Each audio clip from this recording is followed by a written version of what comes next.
लक्ष्मीनाथसमारम्भां नादयामुनमध्यमाम् अस्मदाचार्यपर्यन्तां वन्दे गुरुपरम्पराम् यदिराजाय विद्महे श्रीभाष्यकाराय धीमहि तन्नो रामानुजार्य प्रचोदयात् ஆழ்வார்கள் திருவடிகளே சரணம் எம்பெருமானார் திருவடிகளே சரணம் ஜீயர் திருவடிகளே சரணம் யோ நித்யமச்சுத பதாம்புஜயுக்மருக்ம व्यामोगदस्तदितरानतृणाय मेने अस्मद्गुरोर् भगवतोऽस्य दयैक सिन्धो रामानुजस्य शरणं शरणं प्रपद्ये நீரார் கடலும் நிலமும் முழுதுண்டு ஏலார் ஆளும் இளந்தனிமே துயிலந்தாய் சீரார் திருவேங்கடமாமலை மேயாராமுதே அடியேர் கருளாயே. எல்லாம் வல்ல ஏழுமலையான் பெருங்கருணையால் 4000 திவ்ய பிரபந்த பாசுர பதிவேற்றங்களின் வரிசையில் இன்றைக்கு 2561வது நாள் பாசுர பதிவேற்றம். திருமங்கையாழ்வார் அருளிய பெரிய திருநெடுந்தாண்டகம் என்கிற பிரபந்தத்தினுடைய முதல் பத்திலே வரக்கூடிய முதல் திருமணியுடைய 6வது பாசுரம். இந்த பாசுரம் 30 பாசுரங்கள் திருநெடுந்தாண்டகம், அதிலே இது 6வது பாசுரம். தனியன் கலையாமி கலித்வம்சம் கவிம்லோக திவாகரம் நிஷிகோபி பிரகாசாபி ஆபித்யம் நிகதம் தம வாழி பரகாலன் வாழி கலிகன்றி வாழி குறையலூர் வாழ்வேந்தன் வாழியரோ மாயோனை வாழ்வெளியால் மந்திரங்கொள் மங்கையர்கோன் தூயோன் சுரமான வேல் நெஞ்சுக்கு இருள் கடி தீபமடங்கா நெடும்பிறவி நஞ்சுக்கு நல்ல அமுதம் தமிழ் நன்னூல் துறைகள் அஞ்சுக்கு இலக்கிய மாரண சாரம் பரசமய பஞ்சு கணலின் பொறி பரகாலன் பணுவல்களே எங்கள் கதியே ராமானுசமுனியே சங்கை கெடுத்தாண்ட தவராசா பொங்கு புகழ் மங்கையர்கோன் இந்த மறையாயிரம் இணைத்தும் தங்கு மனம் நீ எனக்குத்தா மாலை தனிவழியே பறிக்க வேணும் மண்ண கோலி பதிவிருந்த கொற்றவனே வேலை அணைந்தருளும் கையால் அடியேன் வினையை துணித்து அருள வேணும் துணிந்து. இதோ 6வது பாசுரம். அலம் புரிந்த நெடுந்தடக்கை அமரர் வேந்தன் அஞ்சி சிறைப்புள் தனிப்பாகன் அவுணர்க்கென்றும் சலம் புரிந்து அங்கு அருளிலா தன்மையாளன் தான் உகந்த ஊரெல்லாம் தந்தாள் பாடிய நிலம் பறந்து வரும் கலுழி பெண்ணை ஈர்த்த நெடுவேய்கள் படும் முத்த முந்த உந்தி புலம் பறந்த பொன்விளைக்கும் பொய்கை வேலி பூங்கோவலூர் தொழுதும் போது நெஞ்சே. திருக்கோவிலூர் திவ்ய தேசத்திற்கு சென்று வணங்க வேண்டும் பெருமாளை என்று தன்னுடைய நெஞ்சத்தை பார்த்து சொல்லுகிறார். எப்படி சொல்லுகிறார்? அலம் புரிந்த தன்னிடம் வேண்டுபவர்கள் போதும் போதும் போதும் என்று சொல்லக்கூடிய அளவிற்கு பொன்னையும் பொருளையும் அருளையும் வாரி வாரி கொடுக்கக்கூடிய பெரிய கைகளை உடையவன். அமரர் வேந்தன் என்றால் இந்திராதி தேவர்களுக்கு மட்டுமல்ல நித்திய சூரியர்களுக்கும் அவனே தலைவனாய் இருக்கக்கூடியவன். சிறை புல் தனிப்பாகன் என்றால் அழகிய சிறகுடைய கருடாழ்வான் மீது எழுந்துள்ளக்கூடியவன். தேவர்களுக்கும் பக்தர்களுக்கும் எப்படி இனிமையானவனாக இருக்கிறானோ அதுபோல் அசுரர்களுக்கு எந்த காலத்திலும் சீற்றம் கொண்டு அவர்கள் விஷயத்திலே இரக்கமற்ற தன்மையாக இருக்கக்கூடிய எம்பெருமான். அப்படி திருவிழம் வந்து அவனாக வந்து எழுந்திருக்கிற திருப்பதிகளில் எல்லாம் அவனுடைய திருப்பதிகளை பாடி பூமி முழுதும் வியாபித்திருக்கின்ற அந்த பெரிய வெள்ளத்தை உடைய பெண்ணையானது தன்னுள் முத்துக்களை கொண்டு வந்து வயல்களிலே சேர்க்க. எப்படிப்பட்ட முத்துகள் பல வகையில் உற்பத்தி ஆகின்றன. அதிலே ஒன்று மூங்கிலுக்குள் முத்து விளையுமா. அப்படி மூங்கிலுக்குள் இருக்கிற பெரிய மூங்கிலுக்குள் இருக்கிற முத்துக்களை எல்லாம் கொண்டு வந்து வயல்களிலே கொண்டு வந்து சேர்க்க அங்கே இருக்கக்கூடிய உழவர்கள் உழத்திகள் என்ன செய்கிறார்கள்? இதெல்லாம் களை என்று சொல்லி அவைகளை எடுத்து தூரை போட மீண்டும் அவையெல்லாம் வந்து வயல்களிலே குவியமாக இருக்கக்கூடிய பொன்னை விளைவிக்கக்கூடிய நீர்நிலைகளையே வேலிகளாக கொண்ட திருக்கோவிலரை சேவிப்போம் நெஞ்சே வா என்று சொல்கிறார். சென்ற பாட்டிலே திருவிக்கிரம அவதாரத்தை அனுபவித்தார். அது என்றைக்கோ நிகழ்ந்த அவதாரமாயிற்று. அதற்கு நாம் பிற்பாடுகளை கண்ணார கண்டு அனுபவிக்க முடியுமோ என்று வருந்தி இருக்க, இந்த வருத்தத்தை கண்ட எம்பெருமானை கூப்பிட்டானாம். ஆழ்வீர் அவதாரத்திற்கு பிற்பட்டவர்களையும் அனுபவிக்க வேண்டும் என்றோ நாம் அதே தோற்றத்தோடு திருக்கோவிலூரிலே சந்நிதியிலே இருக்கிறோம், அங்கே வந்து குறையற அனுபவிக்கலாமே என்று சொல்ல, உலகளந்த திருக்கோலமாக இருக்கக்கூடிய திருக்கோவிலூரை நோக்கி வருகிறார். தன்னுடைய நெஞ்சை பார்த்து சொல்லுகிறார், நமக்கு வாய்த்து விட்டது திருவிக்கிரமாவதாரத்தை பார்க்க வா போகலாம் என்று அழைக்கிறார். வழிநெடுக நடக்கிற பொழுது அசதி தெரியாமல் இருக்க வாய்ப்பாடல் வேண்டும் அல்லவா? எனவே அவர் என்ன சொல்கிறார், எல்லா ஊர்களிலும் இருக்கக்கூடிய மற்ற பெருமாள்களை பற்றியெல்லாம் பாடிக்கொண்டே போகலாம் என்கிறார் முதலடியிலே. திவ்ய தேசங்கள் என்பது எப்படிப்பட்டவை? எம்பெருமானே திருவுள்ளம் உவந்து வந்து எழுந்திருக்க பெற்றவை. அந்த எம்பெருமானுக்கு 4 விசேஷனம் சொல்லுகிறார். என்ன சொல்றாருன்னா, அலம் பொருந்த நடுக. அலம் என்பது வட சொல். போதும் போதும் என்று தன்னுடைய பக்தர்கள் விரும்புகிற அளவுக்கு கொடுக்கக்கூடியவனாம். யாசகன் யாசிக்கிற போது, யாசகன் ஒருவன் கேட்கிறான், எனக்கு குழுன்னு கேட்கிற போது அவனே போர் இதுக்கு மேல வேண்டாம்னு சொல்ற அளவுக்கு கொடுக்கக்கூடிய மனது உடையவன் பெருமாள். தன்னுடைய வீட்டிலே தியானம் பெற்ற பின் இன்னொருவனிடம் இறக்கக்கூடாதுன்னு நினைப்பானாம் வள்ளல்கள். அதனால் வள்ளல் தன்னை கொண்ட பெருமாள் தான் அருள் புரிந்த பிறகு வேறு எந்த தெய்வத்திற்கும் செல்ல வேண்டாம் என்று கொடுக்கக்கூடியவன் இவன்.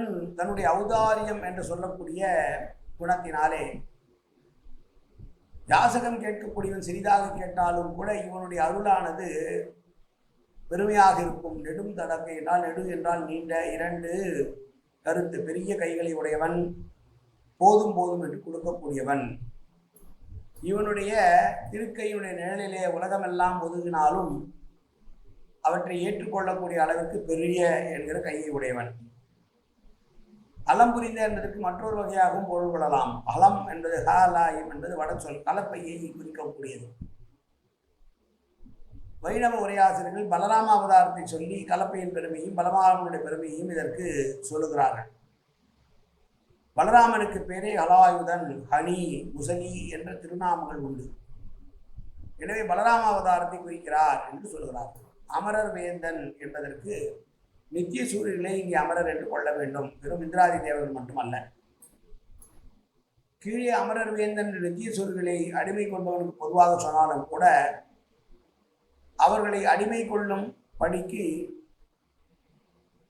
ஒரு திருஷ்டாந்தம் என்றால் ஒரு கதையாக ஒரு இயற்கையை சிறப்பாக எடுத்து பேசுகிறார். அழகிய சிறகுடைய பெரிய திருவடிக்கு அத்வைதனான பாகன், அவனுக்கு விரும்பிய பாகன் கருட வாகனன் என்கிறபடி பெருமாள் தன் மீது ஏறி சரிவுலாவும் உண்டாகும் ஆகாயாசத்திற்கு திருவாலவட்டம் பணிமாறினா போல 2 சிறகாலும் எப்போதும் ஆலவட்டம் போட்டுக்கொண்டே பெருமாளுக்கு தொண்டு செய்யக்கூடிய கருடவாகனன். கருடவாகனன் மட்டுமல்ல, அஞ்சிரை பொருள் என்பது கடைமொழி கொடுக்கப்பட்டதற்கு காரணம் அடியார்கள் இருக்கும் இடத்திலே கொண்டு போய் எம்பெருமானை கொண்டு சேர்வதற்கு சிறகுகளே கருவியாதலால் அவற்றை சிறப்பித்து கூறுகிறார்களாம். பறவைக்கு சிறகுதான் முக்கியம். கருடன் தன் மீது ஏறி இருக்கிற பெருமானை தன்னுடைய அவருடைய பக்தர்களிடம் நெருக்கமாக எடுத்து செல்வதற்கு பயன்படுவதனாலே அந்த சிறகுக்கு அஞ்சிரை என்கிற பட்டப்பெயரை கொடுக்கிறார். அவுணருக்கென்றும் சலம் புரிந்து அங்கொருளிலா தன்மையான் என்றால், ராமகிருஷ்ணனாக அவதரித்து விரோதிகளை எல்லாம் கொண்டார்.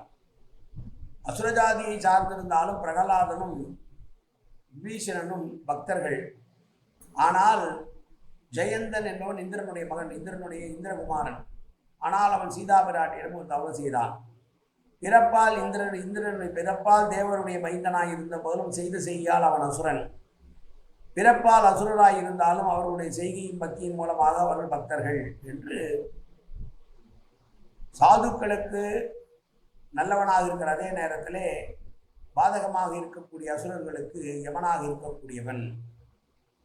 சாதுக்களுக்கு உபமானமாய் இருந்தான் என்று சொல்வார்கள். விபீஷணாழ்வான் ராட்சச அசுர யோனியிலே பிறந்திருந்தாலும் விபீஷணஸ்து தர்மாத்மா எனும்படி இருந்தான். ஜெயந்தன் காகாசுரன் தேவயோனியாயிருக்கிற செய்தியையும் பிரம்மாஸ்திரத்திற்கு இலக்கானான். ஆக இப்படிகளை ஆராயும் இடத்து அசுர குணமும் தேவகுணமும் ஜாதியினால் வருவதல்ல, சுபாவத்தால் வருகிறது. விஷ்ண பக்தி பரோதேவோ விபரதே ததாசுரா என்று விஷ்ணு சகஸ்ரநாமத்தில் சொல்லியிருக்கிறது. எனவே பிறப்பால் தேவர்களாய் இருந்தாலும் செய்கையால் அசுரனாய் இருப்பவனுக்கு துன்பத்தை தரக்கூடியவனாகவும், பிறப்பால் அசுரர்களாக இருந்தாலும் சோபாவத்தால் பக்தர்களாக இருக்கக்கூடிய விபீஷணாதி பிரகலாத ஆழ்வார்களுக்கு அருள் புரியக்கூடியவமாக இருக்கக்கூடிய அந்த எம்பெருமான் திருமுலம் எழுந்து அருளி இருக்கிற திருப்பதிகளை எல்லாம் பாடிக்கொண்டே நாம் திருக்கோவிலுக்கு செல்வோம். வழி நெடுக நாம் செல்லுகிற போது நமக்கு களைப்பில்லாமல் இருப்பதற்காக பெருமாள் மற்ற சேத்திரங்களில் எங்கெங்கெல்லாம் இருக்கிறாரோ அதையெல்லாம் பற்றி பாடிக்கொண்டே போவோம் என்று சொல்லி திருக்கோவிலூர் செல்வோம் என்று சொன்ன பாசுரம் எப்படிப்பட்ட ஊர் என்றால், பெண்ணமாற்றிலே தென்பெண்ணை நதியிலே மூங்கிலிருந்து வரக்கூடிய முத்துக்களை எல்லாம் அள்ளி கொண்டு வந்து வயல்களிலே வீச, அந்த வயல்களிலே வேலை செய்யக்கூடிய உழத்திகள் என்ன செய்கிறார்கள், இதெல்லாம் களை என்று ஒதுக்கி தள்ள, ஆனால் மீண்டும் மீண்டும் அந்த முத்துக்களுக்கு சேருமாறு நீர் வளம் உள்ள தென்பெண்ணை ஆற்றின் கரையின் மீது நீரையே வேலியாக கொண்ட அந்த ஊரான திருக்கோவிலூரில் எழுந்திருக்கக்கூடிய திருக்கமனை பாடி மகிழ்வோம் நெஞ்சேவா என்று சொல்லுகிற பாடல். பொய்கை வேலி என்பதிலே ஜொலிப்பதற்கு ஒரு விசேஷம் உண்டு. பொய்கை ஆழ்வார் முதலாழ்வார்கள் பாடிய ஊர் இந்த ஊர். பொய்கை என்பது பொய்கை ஆழ்வாரை குறிப்பதாகவும் ஆச்சாரியர்கள் சொல்லுகிறார்கள். எனவே திருக்கோவிலூர் சென்று அவனை வணங்குவோவா என்று தன் நெஞ்சத்தை பார்த்து சொன்ன பாசுரம் இந்த பாசுரம். மீண்டும் ஒருமுறை பாசுரத்தை சேவிப்போம். அலம் புரிந்த நெடுந்தடற்கை அமரர் வேந்தன் அஞ்சிரை புல் தனிப்பாகன் அவுணர்க்கென்றும் சலம் புரிந்து அங்கு அருளில்லா தன்மையாளன் தான் உகந்த ஊரெல்லாம் தந்தாள் பாடி நிலம் பறந்து வரும் தொழுவொழி பெண்ணை ஈத்த நெடுவேய்கள் படுமுத்த முந்த உந்தி புலம் பறந்த பொன்விளைக்கும் பொய்கை வேலி பூங்கோவலும் தொழுதும் போது நெஞ்சே காயன வாச்சா மனசேந்திரேவா அவ்யாப்தனாவா பிரகதேது சுபாவாது கரோமியத்த சகலம் பரஸ்மி ஸ்ரீமன் நாராயணாயை சமர்ப்பயாமி. உடலாலும் உள்ளத்தாலும் வாக்காலும் சகலவிதமான பாபங்களும் தோஷங்களும் நிறைந்ததாக உலகத்துடையன் இருந்த போதிலும் அடியேன் செய்கிற நல்வினையோ தீவினையோ அத்தனையும் உங்களுடைய கமலமலர் பாதங்களில் சமர்ப்பிக்கிறேன் கண்ணா. காத்தொழுவாய் கண்ணா, ஏற்றுக்கொள்வாய் கண்ணா. எப்போதும் திருநாமம் கண்ணா கண்ணா கண்ணா என்று என் நாவில் வருவதற்கு அருள்புரிவாய் கண்ணா. சர்வத்திர கோவிந்தனாம் சங்கீர்த்தனம். கோவிந்தா கோவிந்தா கோவிந்தா கோவிந்தா கோவிந்தா கோவிந்தா கோவிந்தா கோவிந்தா